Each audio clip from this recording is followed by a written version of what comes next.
give me 10 weeks. Yeah. I'll change your life in 10 weeks. And my thing was, I can do anything for 10 weeks. So I'll give this guy 10 weeks and see what happens. It didn't even take 10 weeks. Once you start to get in a few weeks of doing what you said to do, I started to feel the difference immediately. And once you get to the 10-week point, you say 10 weeks, I'm assuming, because, you know, there's probably some science to it. But once you get to that 10-week point, you are so in because you didn't think you could feel this good. You start to feel great, and you start to feel younger, and you start to feel more energetic, and the pain in your legs starts to go away. You're not snoring anymore. You're not waking up choking and coughing in the middle of the night. All this stuff started to go away. Yeah. So everything that you were saying was you were proving to me. I'm not one of these guys, hey, tell me a bunch of shit and I'll believe you. Show me. Right. Show me and I'll believe you. Yeah. So, and you know, I remember we had this conversation. I've even seen you repeat it on a podcast that you were like, "Oh my God, I feel amazing." Yep. Remember? And I was like, "You don't feel amazing, bro. That's right. You feel normal." Right. And that's what normal's supposed to feel like. Right. And there's so many people listening to this right now that have forgotten what normal feels like. What happens is, and like you said, everybody who's watching right now, you get to an age. It could be 45, it could be 50, and you start to go, oh my God, this must be what 50 feels like. Okay, I'm 50, this is it. You taught me and showed me it's total bullshit. Yeah. That is not how you're supposed to feel when you're 40, 45, 50, whatever the number is. How old are you? I'm 54. 54. Yeah. I'm 54 too. Okay. I feel amazing. I feel amazing too. And if you're 54 and you don't feel amazing, then you need to go on this journey. Over 70% of us are either morbidly obese or at least overweight, and the needle keeps moving towards the 100%. My goal with this channel is to help move the needle the other direction. There is a growing community of health and fitness experts online that can help us all move that needle the other direction and become part of the solution and change the statistics. So in this video, we're going to listen to one of those experts, a guy by the name of Gary Brecka. Gary worked for a number of years in the background in the life insurance industry, predicting mortality. In other words, how soon you're going to die. So he's seen a lot of statistics, a lot of facts, and he's a great information resource that's popped up just recently. So here we've digested down some of the great points that he makes. Let's get started. So for those of you that don't know me, my name's Gary Brecka. I'm a human biologist, a researcher. I spent 22 years of my life in mortality research for large life insurance companies. And you see, large life insurance companies have a database. It's got 370 million lives in it. If that database that they hold could see the light of day, it would permanently change the face of humanity. It would upend modern medicine in a way that would be catastrophic. You see, there's 370 million lives in this database. And what this database has that no other clinical study has, no research study has, no university, no governmental agency, no other place on earth knows the day, the date, the time, the location, and the cause of death for 370 million lives. So they take that data and they pull it back into people's lives. And the team that I was on, if we were able to get 5 years of medical records on you and 5 years of demographic data, we could tell the insurance company how long you had to live to the month. And yes, it's that accurate. And if you want to know how accurate insurance companies are, just look at what happened in the financial services crisis, right? 2008, 2009, we had 364 banks fail. Not one life insurance company failed. There's no other financial enterprise on the planet that would take that much risk on one variable. 25 million, 50 million, or $100 million worth of risk. And the only thing that matters is how many more months does this person have left on earth. So I worked in this research department. I read medical records 6, 8 hours a day, 6 days a week for 20 years. And I was brainwashed by that industry because they led me to believe that this was just data, that I couldn't make an impact, that it didn't matter. I didn't have any influence. I didn't put these people in this position. I couldn't get them out of this position. It was not my responsibility. My responsibility was to take the data and tell my boss how many more months this person had left on earth so they could charge them for a life insurance policy. And I realized one day that there were human beings on the other side of those spreadsheets. And I made a decision that day to turn in my resignation, to leave that industry, and spend the balance of my lifetime helping people live healthier, happier, longer lives. Because we learned two things when I was predicting mortality. Here's some of the mortality predictions that I did, but we learned two things when I was predicting mortality. And I say this every single time I take the stage. This is the most impactful statement you will ever hear in terms of how many more years you have left on Earth, your waking energy, your cognitive function, the depth of your delta wave of sleep, your weight gain, your water retention, your hormone balance, the entire trajectory of your life. And that is that the presence of oxygen is the absence of disease.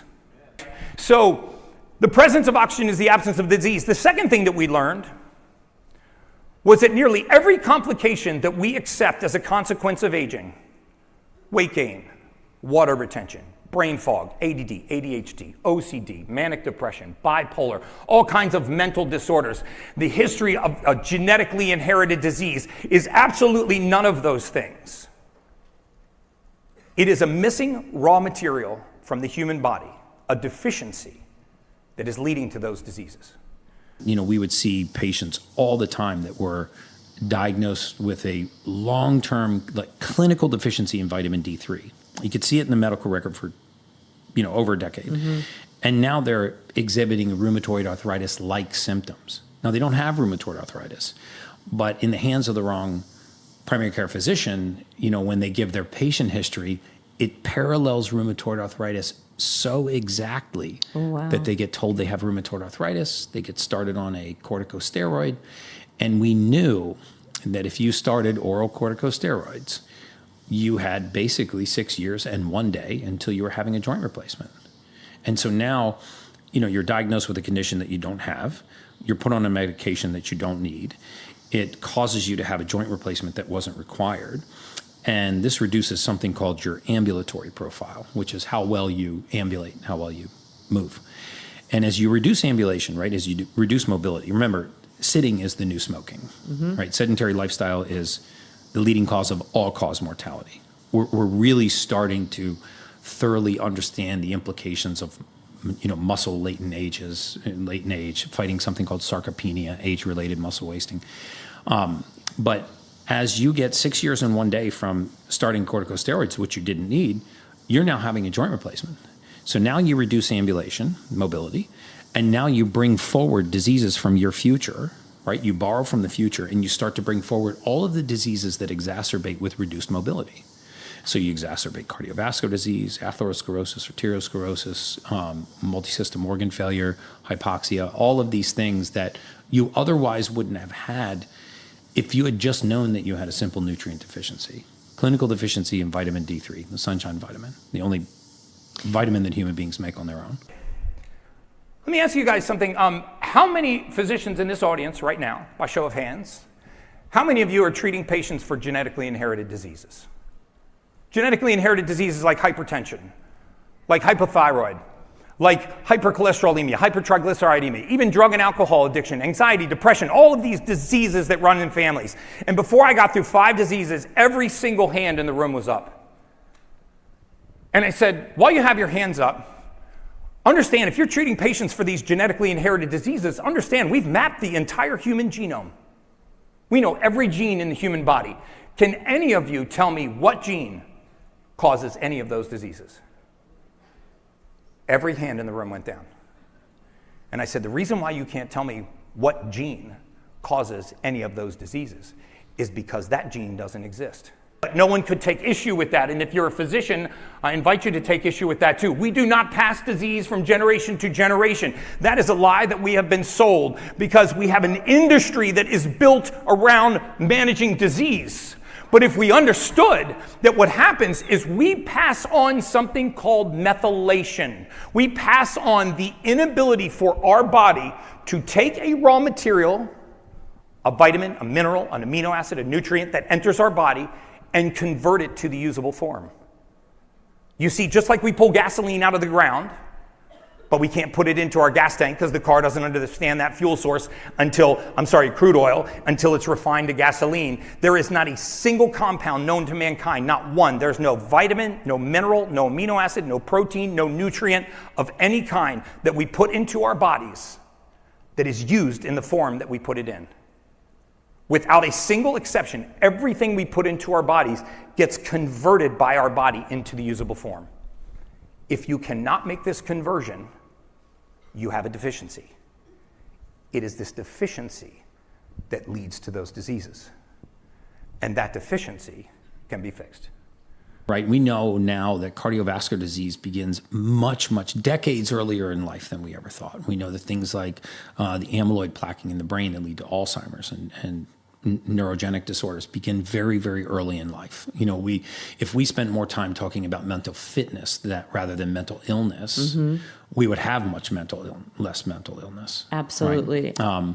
And we're beginning to realize the astounding benefits of just exercise. I mean, people don't want to think that exercise can be the greatest antidote to death, but it is. I mean, it reduces your cardiovascular disease risk. It reduces your risk of falls and breaks in later ages. It improves your cognitive function, your mood, your emotional state, your digestion, everything. You're singing my song right now. And, you know, sedentary lifestyle, like I say, is a leading cause of all-cause mortality. I have a saying that aging is the aggressive pursuit of comfort. Oh, you know, yeah. The more aggressively we pursue comfort, the faster we age. You know, we have to stop telling grandma not to go outside, it's too hot, not to go outside, it's too cold, just to lay down, just to rest, relax, to relax, to eat at the very first pang of hunger. I mean, this is dismantling all of our defense mechanisms. Right. I mean, there's a process in the body called hormesis, a well-documented, well-researched process where the body is stressed and responds in a way of strengthening. Right? I mean, the whole idea of going to the gym is to tear a muscle. Right. You don't have muscle hypertrophy unless you've torn it, or muscle hyperplasia. Right. If you don't load your bones, they don't strengthen. If you don't tear your muscles, they don't grow. If you don't challenge your immune system, it weakens. So this gene, 44% of you actually have a break in this gene. This is one of the most important genes in the human body because it takes folic acid and converts it into methylfolate. And while that doesn't sound like a big deal, folic acid is the most prevalent nutrient in the human diet. Folic acid, by the way, is an entirely man-made chemical. We make it in a laboratory. Folic acid does not occur anywhere naturally on the surface of the earth. You cannot find folic acid in nature. We make it in a lab, and then we have sold it to the public as a health vitamin, something that pregnant women need to have a healthy pregnancy. That's completely false. They need methylfolate to have a healthy pregnancy. 85% of all postpartum depression is directly related to the prenatal vitamin. There is not a single peer-reviewed published clinical study in the world linking pregnancy hormones to postpartum depression. There is tons of research linking that gene to postpartum depression. So what happens is when the most prevalent nutrient in the human body cannot be converted into something the body can use, you have a deficiency. And now what kind of things come from that deficiency? Well, the first thing is gut issues. You have gut issues and you think you have an allergy, but it drives you crazy because you eat the same thing over and over, and sometimes you have a reaction and sometimes you don't. Because it has nothing to do with what you're eating. It has to do with the pace of your gut. The speed of your gut is determined by that gene. If that gene is broken, you have suffered your entire life with gas, bloating, diarrhea, constipation, irritability, cramping, and you've never been able to pinpoint why. Because your body is missing a simple raw material called methylfolate. If you have this gene right here, you have a history of hypertension in your family. How many of you either suffer from hypertension or have a loved one suffering from high blood pressure? You see, high blood pressure is the second leading cause of death in America. And most of people that actually suffer from high blood pressure, when they go to their doctor, they have a normal EKG, they have a normal EEG, they have normal heart and lung sounds, they have a normal dye contrast study, they have a normal cardiac catheterization. All their cardiac workup is normal. Why do they have high blood pressure?